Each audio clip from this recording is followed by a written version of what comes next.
Hello everyone, today I am looking at Doom 3. Oh boy, wow. This is a very strange, weird game and experience for me personally. I guess because I played the classic Dooms, I had never played this game, and I played the new Dooms, 2016 and Eternal. And when I got around to this game, like, oh yeah, there's that one other Doom game that I guess didn't get as much attention for some reason. And I came back to play it, and I can see why. This is... oh, it's really bad. I mean, it's funny because you can tell this is the engine they kind of built Rage on, and I really don't...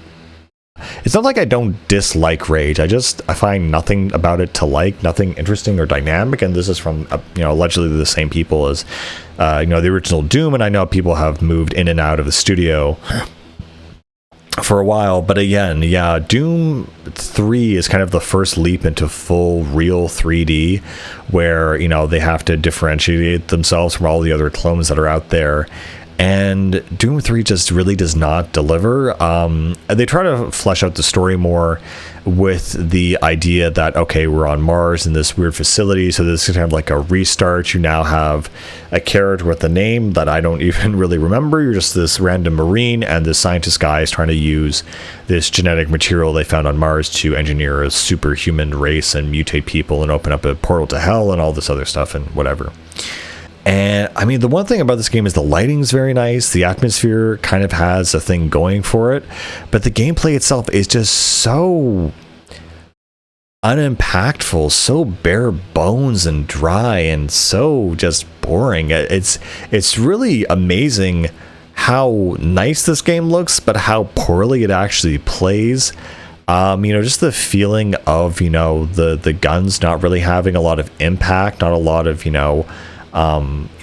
attack, and even in the original Doom, the enemies would fly back with these blood animations, very crude and early kind of sprite-based art, but at least it felt like something, and they were reacting to your gunfire. Here, they just kind of, like, some of them just dissolve. Another strange thing is that I think the biggest problem with this game is, like, the shotgun is not satisfying to use, and, like, if you can't make a shotgun satisfying to use in your shooter, you've officially failed as a FPS developer. And in this game, it feels like you're just like hitting them with like a wet toilet paper or something. It feels so like uninvigorating and awful, and I don't know what exactly you could do to fix it except make the enemies' reactions to it better or more intense or something like that. They also have this whole thing around the aesthetic of a PDA, which you use to communicate with your other characters in the game. And again, it's supposed to be this whole thing of, technology gone wrong and the world has gone to crap, essentially. And now you have a pistol in this game along with, other weapons. But on the most part, when I was playing this game, it didn't feel like Doom, really. It didn't feel like they made this. This felt like a weird, like, spin-off game, some other franchise. Overall, it just felt very, very strange to play because it didn't feel like anything I was expecting. And again, the story behind the game itself too is just like, okay, yeah, there's this mad scientist, go stop him. He's contaminated everything. And you have the classic scenario of, you have comms, people telling you where to go and what to do, kind of thing. And demons show up and you got to deal with them and this kind of stuff. And it just feels so flat. I don't know. It feels like so whatever, and it's such a weird thing to experience from such a well-established IP. And I know pretty much the Doom movie took more from this game than other things. The one thing I do like that they kind of kept in this and in 2016 is that when Doom Guy interacts with the computer screen, your cursor automatically appears on the screen. And so you have this honestly seamless transition to using a computer interface in the environment, which I have rarely seen done properly in a lot of games. Also, maybe it's the sound effects that are off, but everything feels kind of broken and metallic and kind of clunky or something, rather than these high-end, power weapons. I don't know. It's just very odd to me, I guess. And again, they leaned way more into the horror element of this game. The idea that, oh, you're trapped on this isolated planet and no one can come and find you, and the demons are coming to, eat your, body or whatever. And so there's a lot of just, the whole game is just super, super dark, like to the point where you can almost not see without your flashlight. And yeah, the whole level design and progression of the whole thing, it just doesn't feel very interesting at all. It's just very much like, okay, whatever.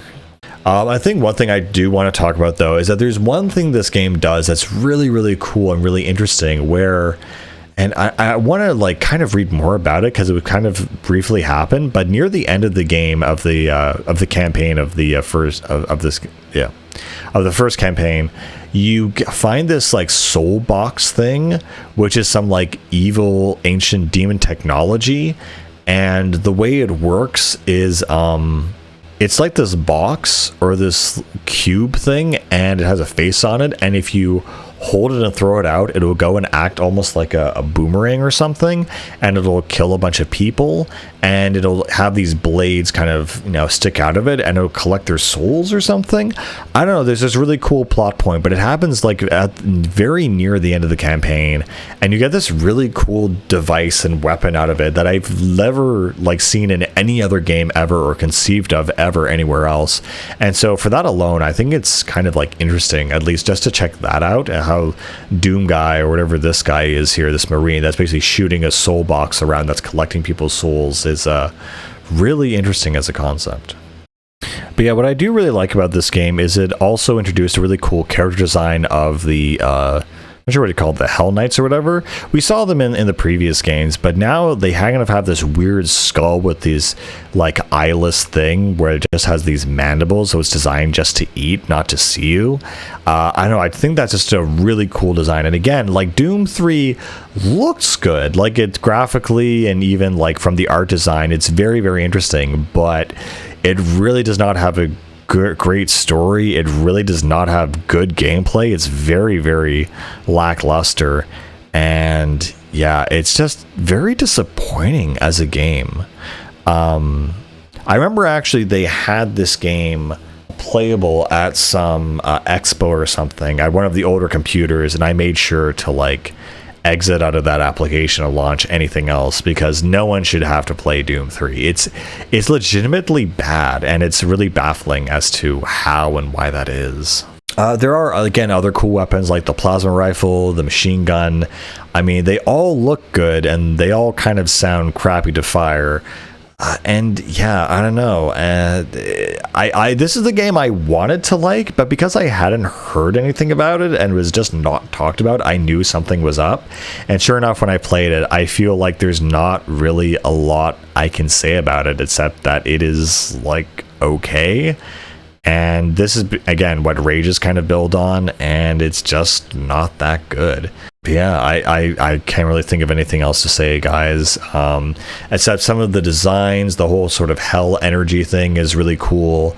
The design of the lore and the portals and like the stones and the temples beneath Mars, it's all like very interesting. But again, like for the people who established the standards for FPS, this product is absolutely nowhere near being anywhere as close to that kind of competency.